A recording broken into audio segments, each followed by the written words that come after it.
Hey, you guys, it's a bit windy out here today. Hopefully, you'll be able to hear me.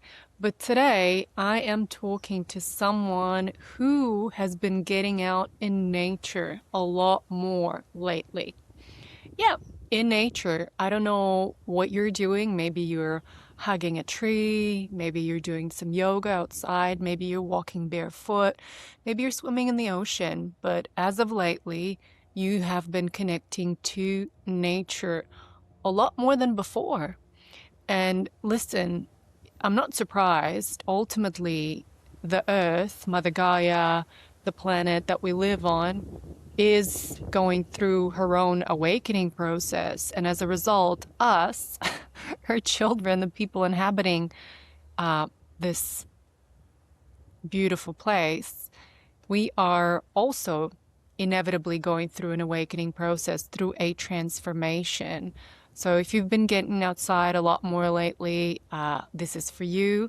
And I'm not surprised. I mean, I have been too. As you notice, I've been sitting down here recording these videos outside because I don't want to be inside. I want to be out here in nature. Okay.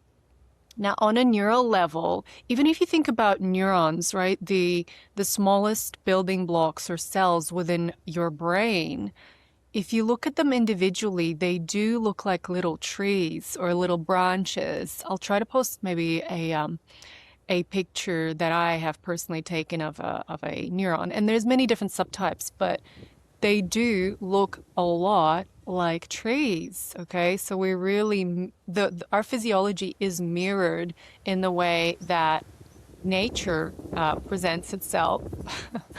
And even if you look at the brain and the nerves that branch out from it, right, the spinal cord and the peripheral nerves that branch out from there, they look like it looks like a root system. Anyway, just so many synchronicities, so many similarities. We're definitely one with nature.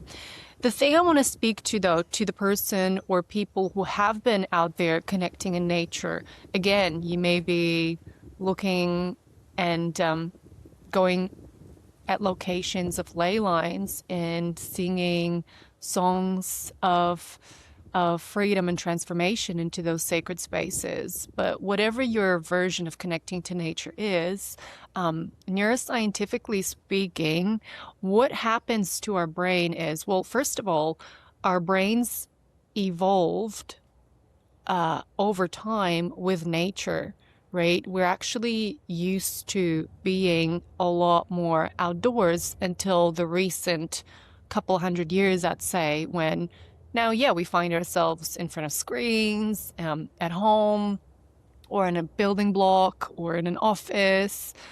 I know it depends on the person, but urbanization happened, right? And our brains got taken out of their natural environment, which is, in fact, out there or out here with nature, with Mother Earth.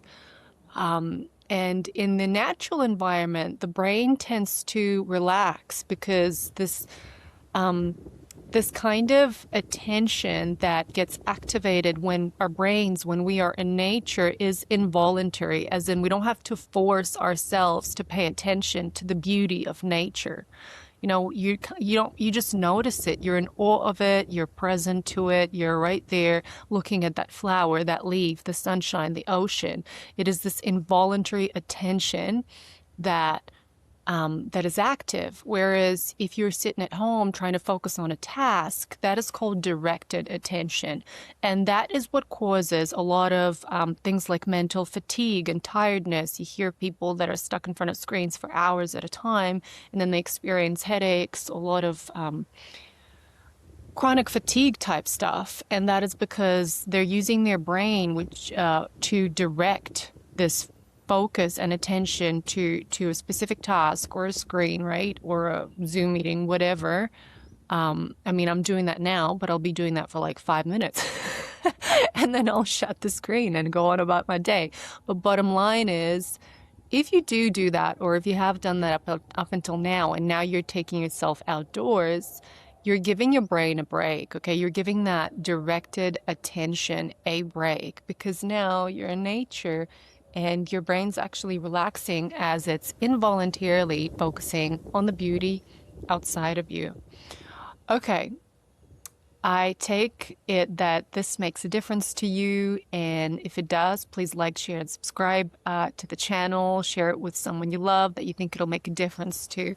And I can't wait to see you in the next one. Thank you.